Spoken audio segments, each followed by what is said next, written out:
Beatles ने 1 जून 1967 को अपना album sergeant papers lonely hearts club band release किया था। ये देखते ही देखते कामयाबी की नई ऊंचाइयों पर पहुंच गया। इस एल्बम ने यूके के चार्ट्स में लगातार 27 हफ्तों तक और अमेरिका में 15 हफ्तों तक नंबर 1 का पायदान संभाले रखा। टाइम मैगजीन ने तो यहां तक कह दिया कि यह संगीत के इतिहास में एक ऐतिहासिक मोड़ है। 1968 में इसने 4 ग्रैमी अवार्ड्स जीते और यह एल्बम ऑफ द ईयर का खिताब पाने वाला दुनिया का पहला रॉक एल्बम बना। वहीं दूसरी ओर मेरी किताब रिच डैड पुअर डैड आज से ठीक 20 साल पहले 8 अप्रैल 1997 को मेरे 50वें जन्मदिन पर रिलीज हुई थी। लेकिन मेरी कहानी बीटल्स जैसी बिल्कुल नहीं थी। ये किताब न तो रातों रात मशहूर हुई और न ही आलोचकों को पसंद आई।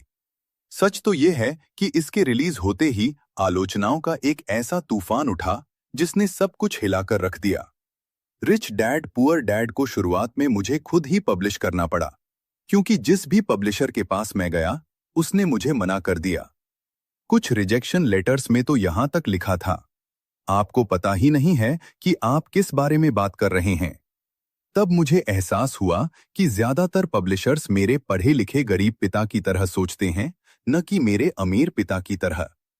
उन पब्लिशर्स को पैसे के बारे में मेरे अमीर पिता के सबक समझ नहीं आए, ठीक वैसे ही जैसे मेरे गरीब पिता को कभी समझ नहीं आए थे। आज से 20 साल पहले 1997 में रिच डैड पुअर डैड महज एक किताब नहीं बल्कि एक चेतावनी थी, भविष्य के बारे में सिखाए गए कुछ कड़वे पाठ।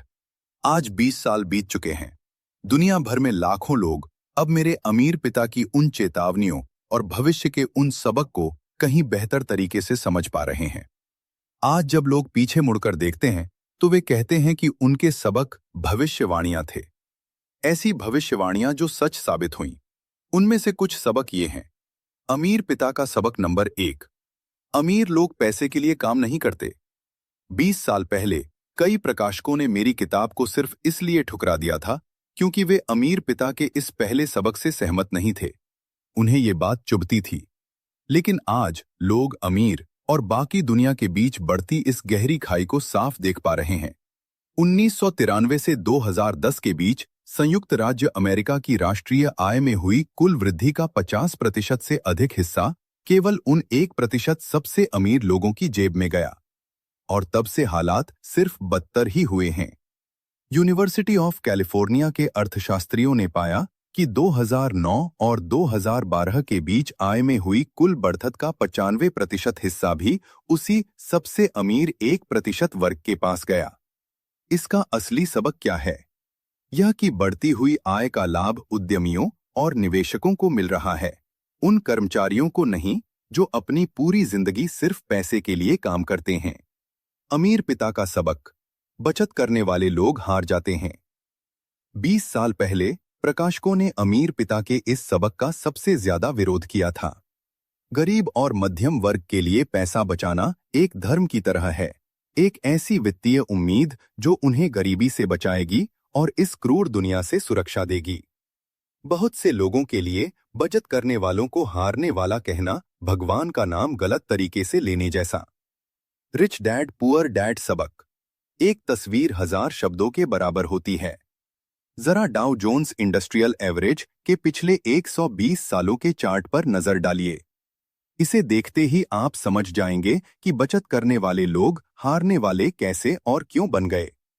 यह चार्ट हमें दिखाता है कि इस नई सदी के पहले 10 वर्षों के भीतर ही शेयर बाजार में 3 बड़ी और विनाशकारी गिरावटें आई हैं।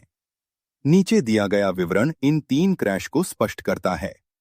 डाउ जोन्स के 120 साल 2015 की अवधि। 1. पहला क्रैश, यह साल 2000 के आसपास हुआ .com क्रैश था। 2. दूसरा क्रैश, साल 2007 में आया रियल एस्टेट मार्केट का संकट। 3. तीसरा क्रैश, इसके ठीक बाद 2008 में बैंकिंग क्षेत्र की भारी गिरावट। इन चार्ट्स को देखकर यह साफ हो जाता है कि जब बाजार गिरता है तो वे लोग सबसे ज्यादा असुरक्षित होते हैं जो केवल बचत पर भरोसा करते हैं, क्योंकि उनकी जमा पूंजी की क्रय शक्ति और सुरक्षा पल भर में गायब हो सकती है। अमीर पिता के नजरिए से आज के दौर में सिर्फ पैसा बचाना ही काफी नहीं है, बल्कि उसे सही तरीके से निवेश करना और बाजार के उतार चढ़ाव को समझना ही असली वित्तीय सुरक्षा है।